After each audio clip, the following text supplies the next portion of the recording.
Mike,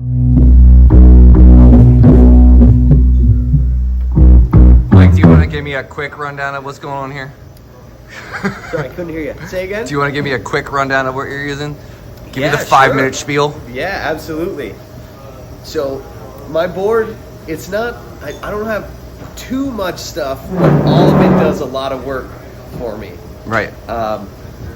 You know, obviously what everybody has to have, nice tuner. Yes, sir. Gotta have the Peterson strobe stomp. Most accurate, best tuner in the game. Sounds silly, but you gotta have it. I'm pretty sure we all have the same tuner out here. You know, once we find something that works, we like to share it with everybody. Exactly. That sounds good. After the tuner, I have this Future Impact, which is like a synth MIDI pedal, which takes the analog sound from my bass and converts it to MIDI, so I can do crazy things that sound like keyboards. Like I have this one that's kind of like a Moog synthesizer sound. This is on. Which is great. It growls, it's loud, it shakes the PA, makes the subs go crazy. I've got some weirder sounds too that come from there, like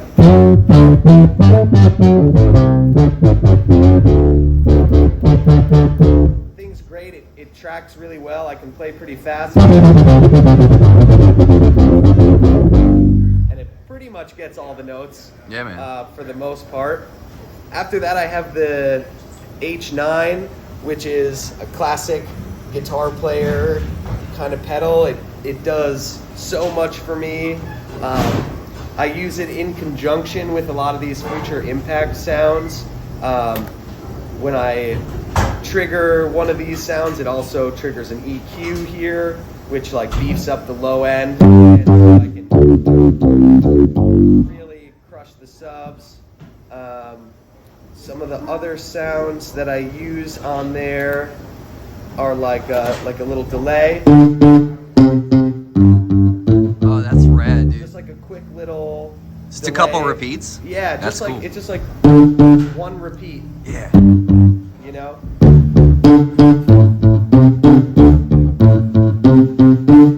That's a great one from the H9. I use the H9 also for this kind of like chorusy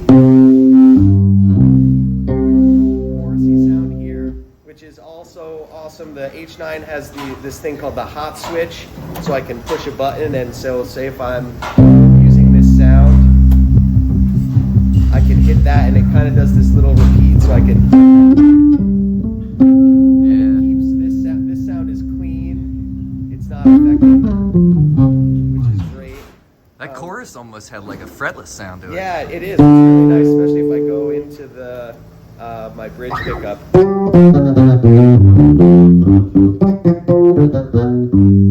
Really great. What else is coming through the H9? I use it for my overdrive.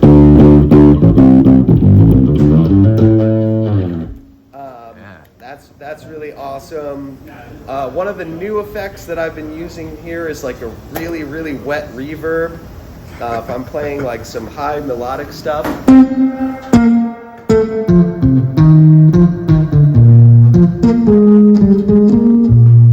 Just a cool effect. You know, it's more than just like a normal reverb. It's like super wet, so it actually sounds like an effect. Another new one that I just discovered from here is this. It's called Octave Flex something or other, but same thing with the same switch. It'll go up 2 octaves, Dude. which is great. And almost all my pedals run through this Morningstar MIDI switcher, which is great. Jake has that too, right? Yeah. He said that you're the mastermind that helps with all that Yeah, stuff. I don't know. One day I just like started getting into all this MIDI stuff, and I just started figuring out, and I was like, guys, we all have to be using this. It's incredible. So it triggers like a lot of these more complex digital effects. it can trigger multiple things at once. Like I was saying before, the future impact, I hit one button, it turns on the future impact and an EQ at the same time. Yeah. One button, which is great. I also have an expression pedal that runs through the Morningstar as well, which is great. The one expression pedal through the Morningstar can affect any 3 of these pedals at once. So let's see, like if I go back to that octave sound where it let's see, where it slides up, I can also go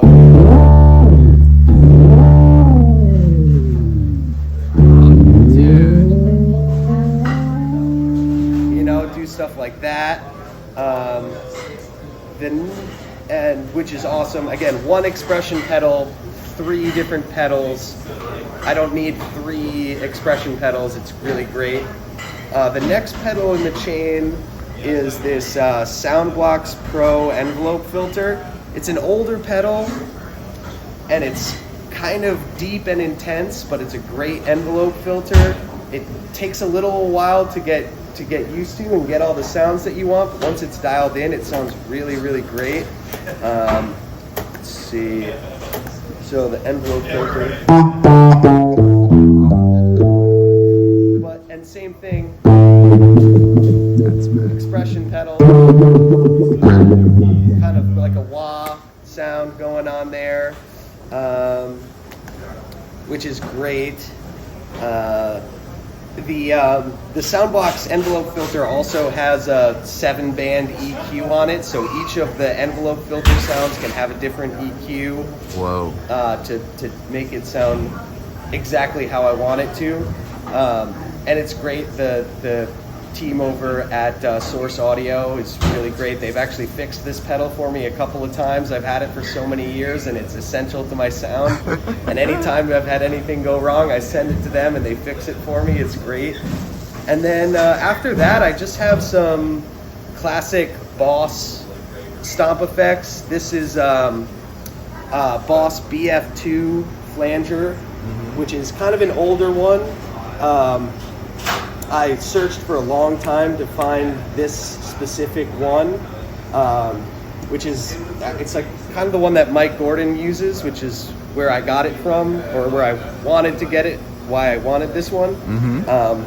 And what's cool about these Boss pedals, and maybe I'm giving away a secret here, if you go to Guitar Center and go to the used department and start checking out these Boss pedals, you can sometimes find the old Japanese, like, better sounding ones, and the guys at Guitar Center don't always know what they're buying in, so you can sometimes get these rare, more expensive pedals for cheap, which is how I found that one. It's like the Ron Swanson from Parks and Rec. I know more than you. Exactly. Yeah, so I saw this was like listed for $60, and knowing that, like, if I was to go on eBay and get the same one, could be $200. Yeah. Great deal. After that, just a normal Boss bass chorus. Also, I've had this one for a long time, probably over 10 years, but just subtle but nice. And I like that a lot. And that's basically everything. And then at the end of my rig, I have this API compressor, which it's on all the time. I never shut it off, and it sounds great. It's basically like a studio quality rack compressor built into a stomp box, and I really like that.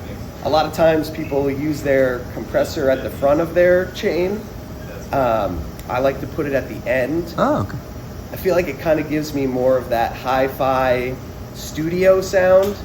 Because when I was going through the compressors, thinking about how good my bass sounds when I record in a studio, whatever I'm doing, my bass, all my effects, I put all that stuff in, and then it goes into a compressor and into the recording software. And so I tried to replicate that by putting the compressor at the end of my chain, and I think it works great. It sounds great, keeps my sound even, and it doesn't color the sound too much, but helps get that extra punch that I need. Yeah, man. And then after that, it runs into this Aguilar AG 700. Great amp. One of those things where as soon as I got this amp and plugged my bass into it, everything changed. It sounds, it might sound weird, it sounds more like an amp than any other bass amp that I've used. A lot of these modern bass amps can sound a little sterile. This has like just an amazing sort of vintage, just like really great rock and roll sound. Are there two 12s in that? This is and this is the Aguilar Super Light 212 cabinet. Again, just a great pairing. The 12s is a great sound for me, and again, it's really light, which is amazing. Yeah, man. And then I guess the last thing to talk about is this new Sandberg, also super light. This is probably the lightest guitar I've ever played. It weighs the same as Jake's hollow body guitar. It's insane. Dang. People pick this up and it's like it feels like it's floating away from me. It's crazy how light it is. And your back thanks you every night. Every single night. It sounds great. It plays great. And, now, what's the split going on there, Mike? Like, explain to me. I think I saw. Doesn't Derek have something like that? With a couple of his. I think a couple of his basses have this. So this is just like a standard jazz bass pickup, and this is like what people would call a Music Man style pickup, humbucker, which is great. And I do have a switch that I can go from the humbucker to a single coil. I pretty much leave it on humbucker mode all the time. It's cool for the studio though, if you need like a thinner exactly. kind of, You need a more vintage kind of sound. And then another great feature about this bass is it's active electronics, so I have the 9-volt battery in there, but I can also pull it and turn it off again for a more vintage sound, which I love. And Sandberg has been really good to me, and I love this bass and going to keep playing it for many, many years. How many? Where are they based out of? They're made in Germany. Oh, which is really, really cool. And, nice. And not too many people know about them. Actually, O'Teal just started playing this company as well. Oh. Same type of thing. Super light. His is also the super light version. His is a 6-string, obviously, but is it chambered or is it just the wood? No, it's just like so light. The wood it's called Palowina, which is it's like cedar. It's like a European cedar. Okay.